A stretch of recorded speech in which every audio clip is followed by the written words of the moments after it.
For 13 tense days, in October 1962, the world teetered on the edge of nuclear war. The Cuban Missile Crisis wasn't just another Cold War standoff, it was the closest humanity has ever come to total annihilation. But how did we get there? And what really happened behind the scenes? After World War II, the world split into two rival camps, the capitalist United States and the communist Soviet Union. Both powers raced to spread their influence, stockpiling nuclear weapons along the way.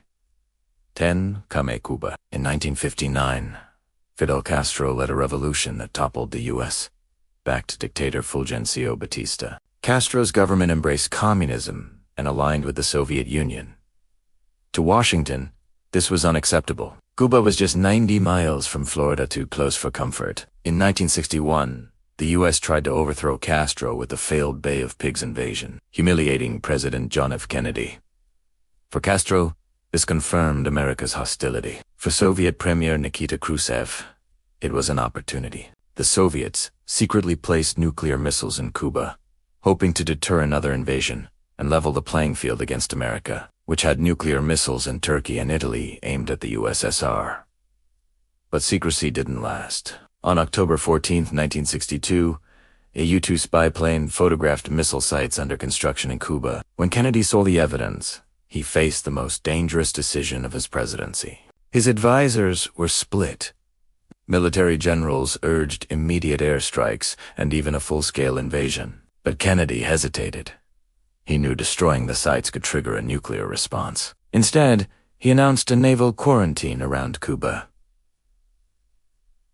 U.S. warships would block Soviet vessels carrying more weapons. The world held its breath. On live television, Kennedy told Americans about the missiles, warning that any nuclear launch from Cuba would be met with massive retaliation against the Soviet Union. For days, the standoff escalated. Soviet ships sailed toward the blockade. American forces went on high alert. At one point, U.S. troops prepared for a possible invasion of Cuba. Many feared this was the beginning of World War III. But diplomacy was still alive. Khrushchev sent two very different messages to Kennedy. The first was emotional, almost desperate, offering to remove the missiles in exchange for a U.S. promise not to invade Cuba. The second, harder message demanded the removal of American missiles from Turkey. Behind closed doors, Kennedy and his advisors debated. Publicly, they accepted the first offer. Privately, they agreed to the second, secretly promising to withdraw U.S. missiles from Turkey within months. Finally, on October 28th, Khrushchev announced that the Soviet missiles would be dismantled and removed.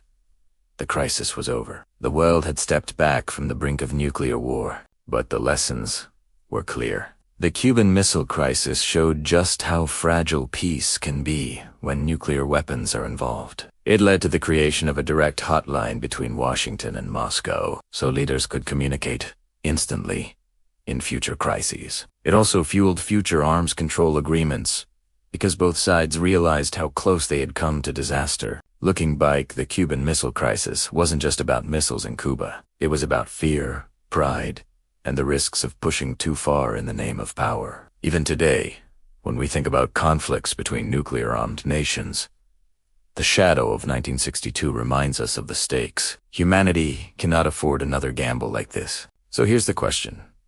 If a similar crisis unfolded today, with modern technology and global tensions, do you think diplomacy would prevail again? Let us know in the comments, and don't forget to subscribe for more untold stories of history, politics, and the moments that nearly changed the world forever.